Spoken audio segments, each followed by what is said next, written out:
सुनिए विद्यार्थियों, देखिए राठौड़ों का इतिहास चल रहा है, जोधपुर के राठौड़ों का, और इसमें जसवंत सिंह तक का इतिहास आप लोगों को करा दिया। जहाँ तक कंपटीशन का लेवल है उसी लेवल पर चल रहे हैं। कई एक जगह हमको थोड़ा सा डेप्थ में भी जाना पड़ता है। अब आती है जसवंत सिंह के उत्तराधिकारी।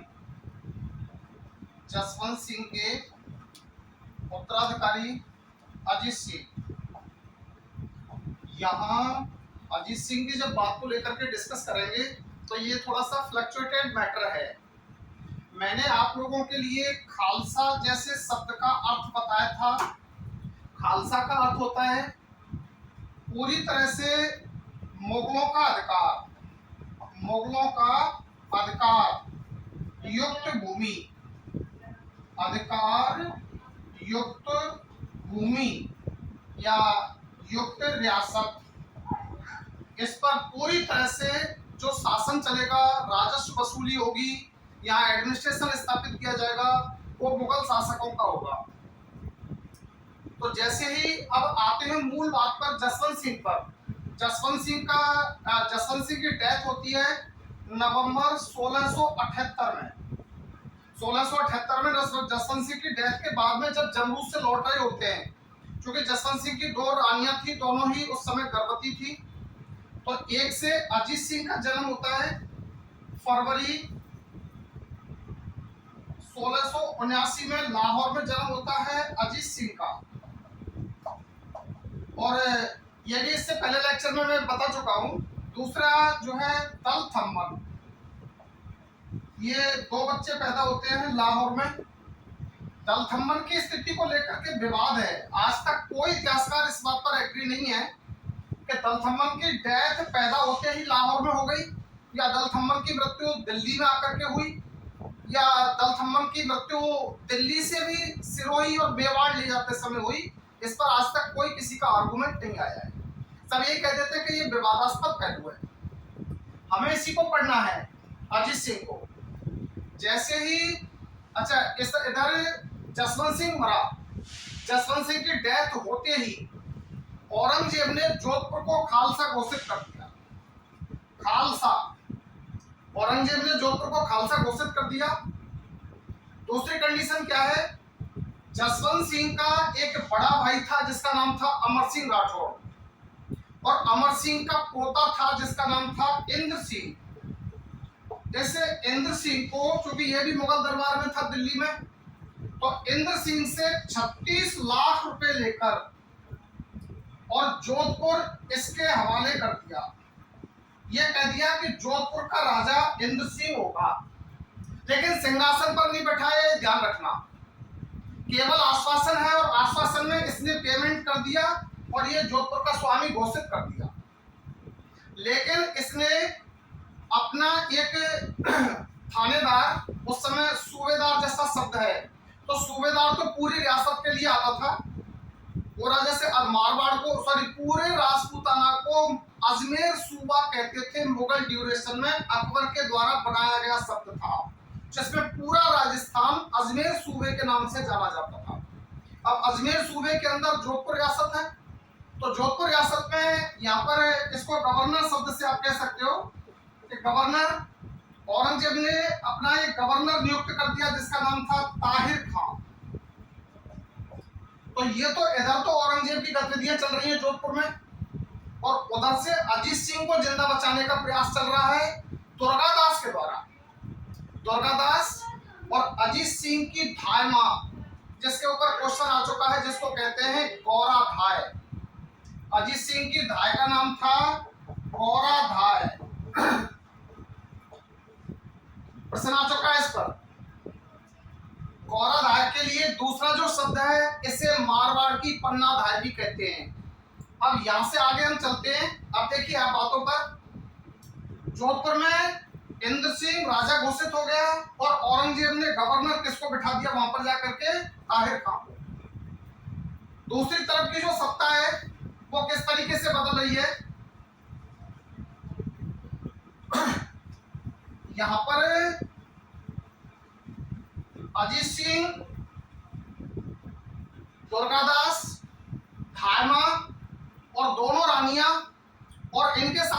इनके रक्षक थे, इन सबके लिए लाहौर में जब ये थे तो उस समय पर इनको आदेश हुआ कि इनको दिल्ली लाया जाए। दिल्ली लाया जाए, ये दिल्ली पहुंचे। यहाँ पर बहुत ज्यादा लोगों के माइंड में कंफ्यूजन रहता है कि उस समय जो औरंगजेब ने आदेश दिया तो दिल्ली में लाल किले में आकर के रहे होंगे। ये लाल किले में आकर के नहीं रुके, ध्यान रखना। मैंने शुरू में भी कहा है कि शाहजहां के टाइम से राजपूताने में 3 राठौड़ रियासतें बन गई। पहले तो जोधपुर रियासत थी, जोधपुर से बीकानेर अलग हो गई, और शाहजहां के काल में बीकानेर से अलग हो गई किशनगढ़। तो यहाँ किशनगढ़ के शासक की हवेली थी रूप सिंह की हवेली। तो ये रूप सिंह की हवेली में रुके दिल्ली में, और यहाँ रूप सिंह की हवेली में रुकते हुए औरंगजेब ने इनके ऊपर शिकंजा बैठा दिया कि ये यहाँ से दिल्ली से किसी तरीके से निकल ना पाए। लेकिन दुर्गादास ने बड़ी चतुराई से काम लिया और इन मुस्लिम सिपाहियों को चकमा दे करके और अजीत सिंह को लेकर के निकल लिया यहाँ से। और अन्य जो व्यक्ति थे उनका दिल्ली में जमकर के युद्ध हुआ मुगल सिपाहियों से, जिसमें रानियां भी मारी गई। दोनों रानियां यहाँ पर वीर गति को प्राप्त हुई। केवल 3 व्यक्ति, दुर्गादास, सोनिंग भट्ट और गौरा धाय, ये तीनों मिलकर के और अजीत सिंह को मारवाड़ की तरफ ले आए। मारवाड़ की तरफ ले आए। उसी समय औरंगजेब को इस बात का पता चल गया कि दुर्गादास इसको निकाल करके अजीत सिंह को निकाल करके ले जा चुका है। तो औरंगजेब ने अपने सिपाहियों को भेजा मारवाड़ की तरफ। लेकिन औरंगजेब के सिपाही भी इस बात से डरते थे कि औरंगजेब ने अगर औरंगजेब को सही तरीके से रिप्लाई नहीं दिया तो औरंगजेब हमको फ्लॉट करवा देगा, कत्ल करवा देगा। इसलिए वो एक फर्जी लड़के को पकड़ ले गए, छोटे से बच्चे को, कि ये दुर्गादास है। वास्तव में वो दुर्गादास था ही नहीं। चलो यहाँ पर, लेकिन इसी समय तक पहुंचते पहुंचते दुर्गादास के सामने समस्या थी कि अजीत सिंह को ले कहां जाए। तो दुर्गादास ने महाराणा रासिंग से निवेदन किया। महाराणा शब्द आते ही समझ जाए मेवाड़ की बात आ गई। ये 1651 से लेकर के और 80 तक शासक रहे। बात 1679 की चल रही है। महाराणा राज सिंह ने तुरंत ऑर्डर कर दिया कि अजीत सिंह को मेरे यहाँ पर लेकर के आओ। अजीत सिंह को राणा राज सिंह की संरक्षकता में मारवाड़ में रखा गया और राज सिंह ने अजीत सिंह को बारह गांव और कैलवा की जागीर थी, कैलवा का पट्टा, कैलवा की जागीर।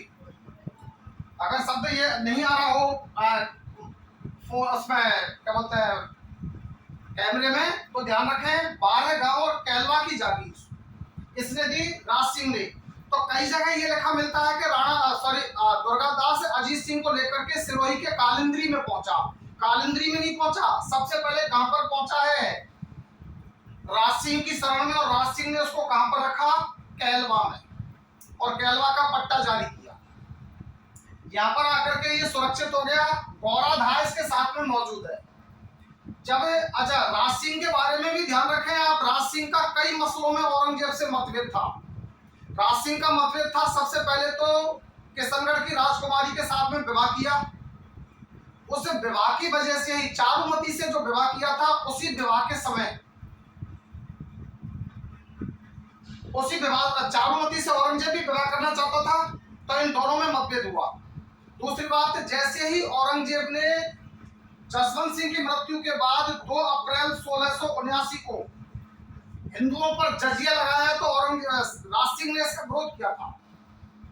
इन बातों को लेकर के राज सिंह और औरंगजेब की आपस में टसल थी। लेकिन फिर भी औरंगजेब ने राज सिंह को 3 बार पत्र भेजे और अपने दूतों से कहलवाया राज सिंह से कि अजीत सिंह को दे दे। लेकिन राज सिंह ने कोई बात कान पर नहीं रखी और ये कह दिया कि जो होगा वो रण क्षेत्र में होगा, अजीत सिंह वापस नहीं दिया जाएगा। लेकिन दुर्भाग्यवश 1680 में ये योद्धा मर गया।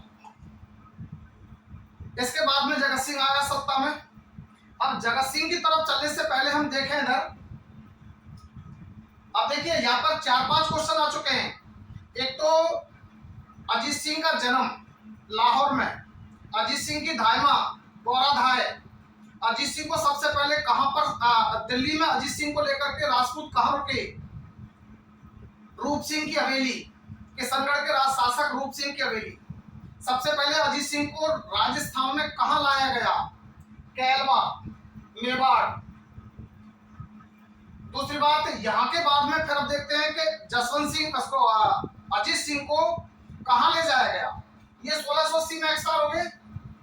1680 में एक्सपायर होते ही, क्योंकि अब यहाँ पर एक मोड़ आता है, बहुत ही टर्निंग पॉइंट है। औरंगजेब ने अपना एक लड़का था औरंगजेब का, जिसका नाम था अकबर, शहजादा अकबर, शहजादा अकबर।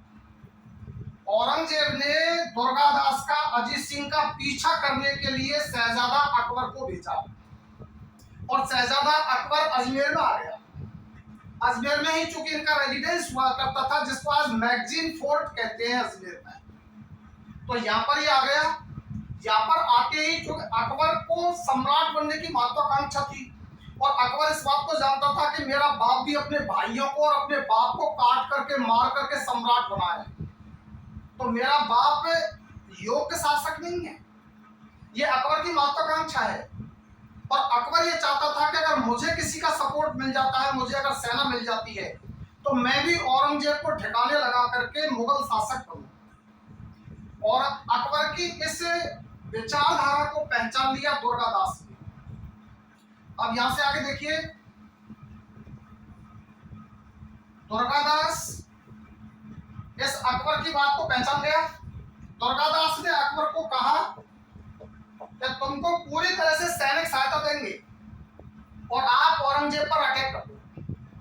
अजमेर में पूरी प्लानिंग हो गई, लेकिन उस प्लानिंग की जासूसों के माध्यम से औरंगजेब को पता चल गया। औरंगजेब ने भी अपने अन्य लड़कों को और अपनी मुगल सेना को अपनी सुरक्षा में बुला लिया, तो इस वजह से ये प्लान फेल हो गया। ये प्लान फेल हो गया। औरंगजेब ने अकबर को मारने के सख्त आदेश दे दिए। ऐसी स्थिति में दुर्गादास ने दिमाग लगाया, दक्षिण में शिवाजी, और ध्यान से देखते चले, ये मैंने पहले कह दिया है, इसमें बहुत बड़ा फ्लक्चुएशन है, तमाम रूलर्स के नाम आएंगे, तमाम डेटाज आएंगे। दक्षिण में शिवाजी, राजतलक हुआ था 1674 में और 80 में एक्सपायर हो गया, और 1680 में शिवाजी का बेटा जिसका नाम था संभाजी, ये संभाजी शासक बना। 1680 से लेकर के अब 89 तक ये शासक रहा और दुर्गादास ने शहजादा अकबर को और यहाँ पर ले गया और संभाजी के साथ में मित्रता करवा दी। संभाजी के साथ में मित्रता करवा दी। अब अकबर कहां पहुंच गया? दक्षिण में। कब? 1681 में। सितंबर 1681 में शहजादा अकबर जब संभाजी के पास दक्षिण में पहुंच गया, तो औरंगजेब भी इसका पीछा करते हुए मराठों से लोहा लेने के लिए, अकबर से भी लोहा लेना और मराठों से भी लोहा लेने के लिए औरंगजेब भी दक्षिण में पहुंच गया। और 1681 से लेकर के और 1707 तक औरंगजेब मरा, जब तक दक्षिण में ही डेथ हुई औरंगजेब की। औरंगजेब की मृत्यु पर यदुनाथ सरकार, भारत के फेमस इतिहासकार हुए, जिन्होंने एक स्टेटमेंट दिया है, जैसे स्पेन के नासूर ने नेपोलियन को बर्बाद कर दिया, ऐसे ही दक्षिण के नासूर ने औरंगजेब को बर्बाद कर दिया। नासूर फोड़ा, तो दक्षिण के फोड़े ने औरंगजेब को बर्बाद कर दिया। औरंगजेब इसको मारने के चक्कर में दक्षिण में आ गया। ये संभाजी और दुर्गादास के सहयोग से यहां से निकल लिया और फारस पहुंच गया, ईरान पहुंच गया और वहीं पर इसकी डेथ हुई। ये ध्यान रखना, ये शहजादा अकबर, अकबर 3 है। एक अकबर को तो आप पहले अकबर के बारे में जानते हैं, जिसको द ग्रेट अकबर 1556 से लेकर के 1605। एक ये शहजादा अकबर और एक अकबर और है जो मुगल शासन पर रहा 1806 से लेकर के 1837 तक। 1806 से 1837, जिसको कहते हैं अकबर द्वितीय, अकबर सेकंड। इसी अकबर अकबर सेकंड ने राजा राम मोहन राय को राजा की उपाधि दी थी, ध्यान रखो। ये अकबर सेकंड 1806 से लेकर के 1837, और इसके बाद में फिर एक ही शासक रह जाता है। इसको अंतिम द्वितीय मुगल सम्राट भी कहते हैं। इसके बाद में केवल बहादुर शाह जफर रह जाता है। तो ये अकबर द्वितीय है, ये शहजादा अकबर है, ध्यान रखें। तो अब यहाँ पर ये राजनीति घूमते हुए औरंगजेब दक्षिण में चला गया। औरंगजेब दक्षिण में चला गया तो ये संभाजी से अब मुगलों की और मराठों की टक्कर होने लगी। इधर राजपूत फ्री हो गए। राजपूत फ्री हो गए तो राजपूतों ने अपनी रियासत को पुनर्गठित करने का प्रयास किया। और जब यहां 1679 में जब दिल्ली में अजीत सिंह, दुर्गादास, दोनों रानियां, गौराधाय और अन्य जो राजपूत योद्धा थे, उन सबके साथ में जब मुगलों का युद्ध हुआ तो उसमें सब लोग मारे गए, केवल 3-4 आदमी जिंदा बचे। इसकी खबर जब यहाँ पर पड़ी जोधपुर में, तो औरंगजेब ने जोधपुर में शासक गवर्नर किसको बनाया था? ताहिर खां को। ताहिर खां पर वहां पर राठौड़ों ने आक्रमण कर दिया और ताहिर खां को मार भगाया। तो दिल्ली का बदला राठौड़ों ने कहां पर लिया? जोधपुर में। और इधर ये घूमते हुए अकबर द्वितीय को वहां भेज दिया। अब ये अपने पुनर्गठन में लगते हैं। 1679 में अजीत सिंह का जन्म हुआ था। राठौड़ों को ये लगा कि हमको भी तो पता चले कि वास्तव में हम वैसे ही लड़ रहे हैं कि अजीत सिंह ओरिजिनल टीम में जिंदा है या नहीं। तो अजीत सिंह राठौड़ सरदारों ने दुर्गादास पर दबाव डाला, और दुर्गादास पर दबाव डालते हुए ये कहा कि हमको अजीत सिंह को दिखाया जाए। 1681 में दोबारा दूसरी तरफ जा रहा हूं। 1681 में मेवाड़ के सिंहासन पर आया जगत सिंह, राणा जगत सिंह। राणा जगत सिंह ने यह कहा कि औरंगजेब के साथ में मेरे निरंतर संघर्ष चल रहे हैं, और मेरे फादर ने जो वचन दिया है, अगर वो वचन भंग हो गया तो मेरे ऊपर आजीवन कलंक रहेगा। ऐसी स्थिति में आप दुर्गादास को लेकर के और किसी सुरक्षित स्थान पर चले जाइए। तो दुर्गादास को लेकर के अजीत सिंह चला गया सिरोही के कालिंद्री गांव में। यहां पर देखिए अब पहुंचता है अजीत सिंह सिरोही के कालिंद्री गांव में।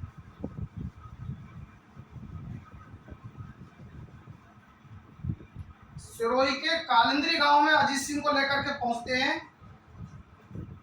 कालिंद्री, जब कालिंद्री गांव में बड़ा हो रहा था तो 8 साल की एज हो गई। तो 1687 में मुगलों की तरफ से डर भय खत्म है थोड़ा सा। इधर राठौड़ों का क्या बोलते हैं, राणाओं का सहयोग है। अजीत सिंह की भी काफी हिम्मत बढ़ चुकी है, सॉरी दुर्गादास की भी हिम्मत बढ़ चुकी है। तो ऐसी स्थिति में 1687 में और सर्वप्रथम इसको प्रेजेंट किया गया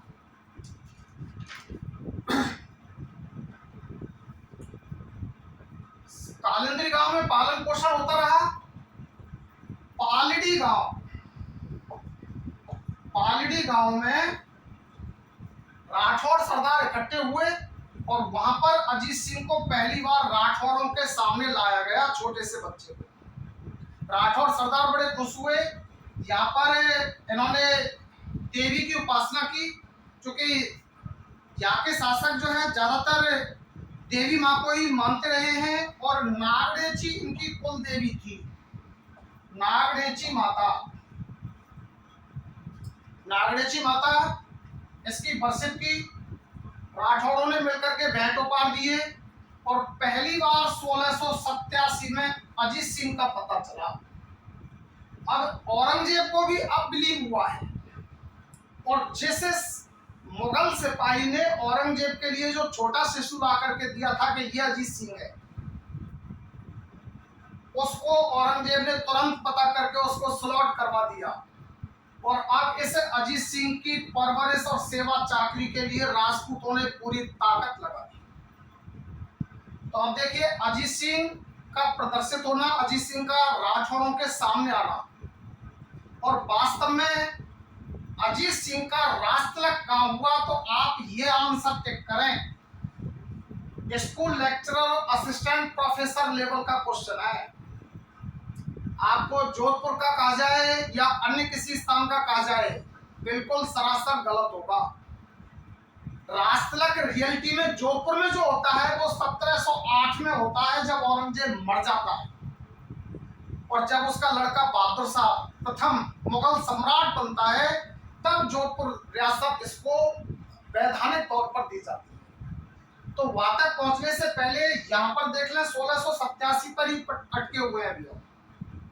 अब यहाँ ये दोनों चीजें क्लियर हो गई। अब देखते हैं अजीत सिंह के बारे में। इधर राणा राज सिंह चले गए और जसवंत सिंह ने भी अपने आप को जगत सिंह ने भी औरंगजेब के साथ में मित्रता का भाव रख लिया, वो भी युद्धों से उकता गए थे।